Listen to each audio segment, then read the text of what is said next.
नारायणं नमस्कृत्य नरोत्तमं देवीं सरस्वती वैष्णवततु जयमुदीरयेत्। हे कृष्ण करुणा सिंधु दीनबन्धु जगत्पते गोपीश्वर गोपिका कांतरदा कांत नमस्ते। नवम अध्याय राजविद्या राजगोहज। শ্রী ভগবান বললেন, দোষ দৃষ্টি শূন্য তোমাকে এই গুহাতে গুহ জ্ঞান বিজ্ঞানের কথা বলিব, যাহা জানিলে তুমি সংসার বন্ধন হইতে মুক্ত হইবে। এই বিদ্যা অতি শ্রেষ্ঠ ও গোপনীয়, ইহা অতি পবিত্র ও উত্তম, ইহা প্রত্যক্ষ ফলপ্রদ ধর্মসম্মত, ইহা সুখসাধ্য ও দুঃসাধ্য নয়। হে মহাবীর, যাহাদের ধর্মের প্রতি শ্রদ্ধা নাই, তাহারা আমাকে না পাইয়া মৃত্যুময় এই সংসারে বারবার যাতায়াত করিয়া থাকেন। আমি অব্যক্ত রূপে সমগ্র ব্যাপ্ত, আমাতে সর্বভূত অবস্থিত, আমি কিন্তু সেই সকলে অবস্থিত নহি। তুমি আমার ঐশ্বরিক যোগ শক্তি দর্শন করো। পরমাত্মা স্বরূপ আমি কিন্তু সর্বভূতকে ধারণ করিয়া আছি, অথচ আমি ভূতেও নহি, আমাতেও ভূত নহে।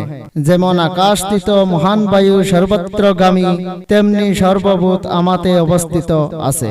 হে অর্জুন, প্রলয়ের সময়ে সর্বভূত আমার প্রকৃতিতে লয়প্রাপ্ত হয়, পুনরায় সৃষ্টিকালে আমি আবার তাদের সৃষ্টি করি। আমি নিজের প্রকৃতিকে বশীভূত করিয়া মায়াবশে অবশ্যই এই ভূতগণকে পুনঃ পুনঃ সৃষ্টি করি। হে অর্জুন, আমি অনাসক্ত উদাসীনবত, তাই ওই সকল কর্ম আমাকে কখনো বাধিতে পারে না। আমার অধিষ্ঠানবশত এই প্রকৃতি সরাসর বিশ্ব সৃষ্টি করে। হে অর্জুন, তাই জগৎ বারবার বহুরূপে উৎপন্ন হইয়া থাকে। মূঢ়গণ আমার পরম ভাব বুঝিতে না পারিয়া আমার নরদেহধারী মূর্তিকে তুচ্ছ জ্ঞান করে। যাহারা নিষ্ফল কর্মা, নিষ্ফল কামা, বিফল জ্ঞান, অবিচার শূন্য, তাহারা বুদ্ধিমোহকারিণী রাক্ষসী আসুরী প্রকৃতিকে প্রাপ্ত হইয়া থাকে। হে অর্জুন, যাহারা দৈবী প্রকৃতিকে আশ্রয় করেন, সেই মহাত্মাগণ আমি সর্বভূতের আদি জানিয়া এক মনে আমার উপাসনা করিয়া থাকেন। তাহারা সর্বদাই আমার নাম কীর্তন করেন, যত্ন ও ভক্তি সহকারে আমাকে প্রণাম করিয়া নিত্য যুগ সহকারে আমার উপাসনা করেন। কোন কোন মহাত্মা জ্ঞান রূপ যজ্ঞ দ্বারা আমার আরাধনা করেন। তাহার মধ্যে কেহ নিজেকে আমার সহিত অভেদ জ্ঞানে বোঝনা করেন, কেহ বা আমাকে আমি দাস তিনি প্রভু রূপে চিন্তা করেন। আবার অনেকে নানা দেবতা রূপে কল্পনা করিয়া আমার উপাসনা করিয়া থাকেন।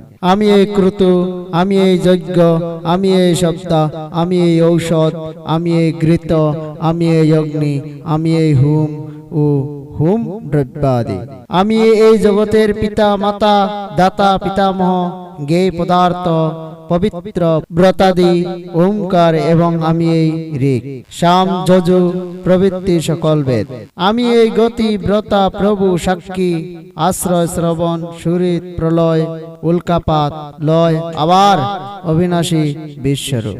হে অর্জুন, আমি সূর্যরূপে তাপ দান করি, আমি বৃষ্টি রূপে বর্ষণ করি ও জল আকর্ষণ করি, আমি জীবন, আমি মৃত্যু, আমি স্থূল, আমি এই সূক্ষ্ম অব্যক্ত। ত্রিবেদ বিদ্গণ সোমরস পানে পাপ হইতে মুক্ত হইয়া স্বর্গলোক প্রার্থনা করেন। তাহারা পুণ্য ফলে স্বর্গে গিয়া দিব্য স্বর্গ সুখ ভোগ করেন। তাহারা সেই স্বর্গ সুখ ভোগ করিয়া পুণ্যক্ষীণ হইলে আবার মর্তলোকে জন্ম লন। এই রূপে ত্রিবেদ ধর্ম অনুষ্ঠান করিলে কামকারীরা কেবল জন্ম মৃত্যুকে পাইয়া থাকেন। যাহারা অন্য বাসনা ত্যাগ করিয়া এক মনে আমারই চিন্তা করেন, সেই ভক্তদের জন্য আমি নিজ যোগ ও কেম প্রদান করিয়া থাকি। হে অর্জুন, যাহারা শ্রদ্ধা সহকারে অন্য দেবতার অর্চনা করেন, তাহারাও না জানিয়া আমাকেই ভজনা করেন। আমি এই সর্বযজ্ঞের ভোক্তা ও প্রভু, আমাকে ভালো করিয়া না জানিয়া লোকে প্রকৃত পন্থা হইতে বিচলিত হইয়া থাকেন। ইন্দ্রাদি দেবতার অর্চনা করিলে ভক্তরা দেবলোকে যান। শ্রাদ্ধাদি দ্বারা পিতৃগণের অর্চনা করিয়া তাহারা পিতৃলোকে যান। যজ্ঞাদি দ্বারা ভূতগণের অর্চনা করিলে ভূতলোকে যান। কিন্তু আমার অর্চনা করিলে আমার ভক্তরা আমাকে আমাকেই পান। যিনি আমার প্রতি ভক্তিপূর্বক পত্র পুষ্প ফল ও জল দেন, আমি তাহার সেই সব ভক্তি প্রদত্ত উপহার গ্রহণ করিয়া থাকি। হে অর্জুন, তুমি যাহা যাহা কার্য করো, ভোজন, দান, হোম, তপস্যা, সেই সব আমাতেই সমর্পণ করো। এই রূপে শুভ ও অশুভ ফলযুক্ত বন্ধন হইতে মুক্ত হইবে এবং সন্ন্যাস রূপে যোগযুক্ত চিত্তে আমাকে লাভ করিবে। সকলকেই আমি সমান দেখি, বিশেষ কাহারও প্রতি আমার বিদ্বেষ নাই। আমার প্রিয় বা অপ্রিয় কেহ নাই, কিন্তু যাহারা ভক্তির সহিত আমার অর্চনা করেন, আমি তাহাদের সহিত থাকি এবং তাহারাও আমাতেই থাকেন। যদি অতি দুরাচার বিরক্তিও এক মনে আমার ভজনা করে, তাহা হইলেও তাহাকে লোকে সাধু বলিয়া মনে করে, তাই তাহাকে সাধু বলিয়া জানিবে। শীঘ্রই সে ধর্মাত্মা হয়ে নিত্য চির শান্তি পায়। হে অর্জুন, তুমি নির্ভয়ে সকলের নিকট জানাও যে যে আমার ভক্ত সে কখনো বিনষ্ট হয় না। হে অর্জুন, যাহারা নিষ্কুলে জন্মে অথবা বৈশ্য বা শূদ্র অথবা স্ত্রীলোক, তাহারাও আমার আশ্রয় লইলে পরমাগতি প্রাপ্ত হয়। এই বিষয়ে পুণ্যবান ব্রাহ্মণ ও ক্ষত্রিয়গণের কথা আর কি বলবো। এই জাগতিক ভোগ অনিত্য, পরিণামে অসুখকর।